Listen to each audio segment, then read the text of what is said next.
હાલો મિત્રો, આજના નવા મિની વ્લોગમાં તમારું સ્વાગત છે। તો મારા તરફથી તમને બધાને જય માં મોગલ। તમને બધાને ખબર છે કે આપણે ભાઈ પાણી આવી ગયું હતું સેલનું, તો એના થોડાક વિડીયા જોઈ લો। અને આ તો ખાલી આપણા ફરિયામાં એટલું પાણી છે, ટ્રેક્ટરનું ખાલી બોનેટ જ દેખાય અને ગાડી તો આખી ડૂબી જ ગઈ છે। અને અમારી ઓસરીમાં પણ આજ પહેલે એટલું પાણી થઈ ગયું હતું। ને આ આપણે મેળી માથે ચડીને જોઈએ તો આવું પાણી હતું।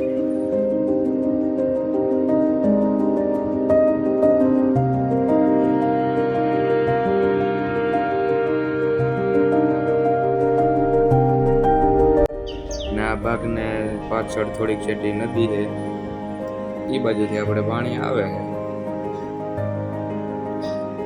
આ આપણું ખેતરમાં પાણી બધું પડી ગયું છે અને ધોઈ નાખ્યું થોડું, અને ફરિયામાં બધે પાણી છે।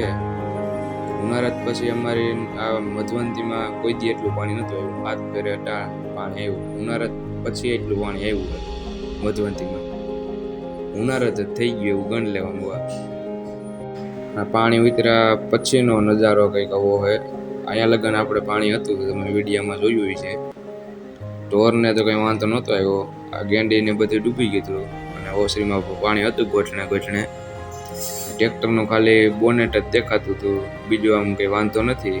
લગભગ ઓઇલમાં બધે પાણી કરી ગયો। હાલો તમને દેખાડું બહારથી। તો આપણે બહારની સાઈડ અહીંયા લગન પાણી હતું, માનો કે અડધા ડેલાની માથે, ને આ બધું ધોઈ નાખ્યું છે, બધું પૂરું કરી નાખ્યું છે પાણીમાં।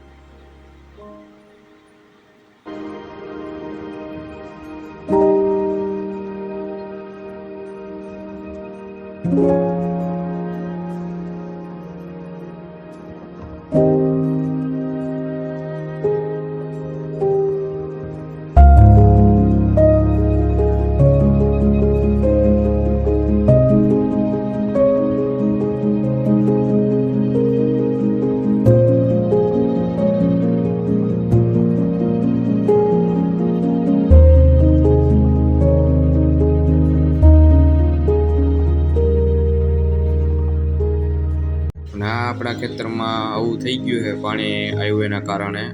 બધી માંડવી એક સાઈડ ફેરવી નાખી, દોડવા દેખાડી દીધા આખા ખેતરમાં।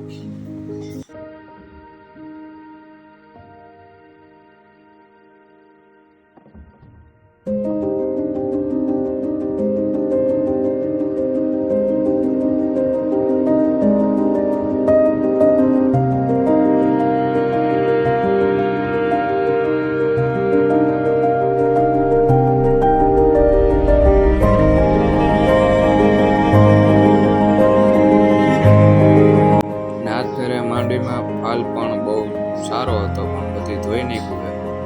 અને અહીંયા આપણે ટીસીએ પાણી અડવાનું હતું તો પાણી ઉતરવા માંડી ગયું હતું, વાંધો ન આવ્યો, બાકી શોર્ટ સર્કિટ થઈ જાય। અને અહીંથી આપણે પાણી ટપી ગયું હતું, વિડીયોમાં તમે જોયું છે। અને અહીંયા એમજીના પિછલા લગર પાણી અડી ગયું હતું, અને રોડ માથે અહીંયા માથોડું પાણી ટપતું હતું, ઓલી બાજુથી આ બાજુ પાણી આવતું માથોડું એટલું પાણી હતું આજ પહેલે।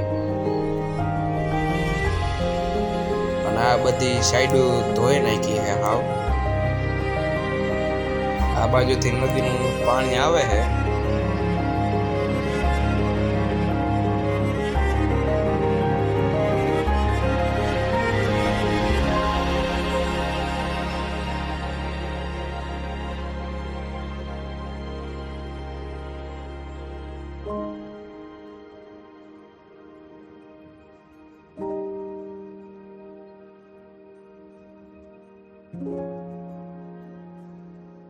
અને આ તો ખાલી એક ખેતરને જ નુકસાની છે, બીજા ખેતરમાં આના જેવું જ છે। તો મિત્રો, હવે આજનો વ્લોગ આપણે અહીંયા જ પૂરો કરીએ, અને તમે બધાએ લાઈક, શેર, સબસ્ક્રાઈબ કરવાનું ભૂલતા નહીં। મળીએ પાછા બીજા વ્લોગમાં।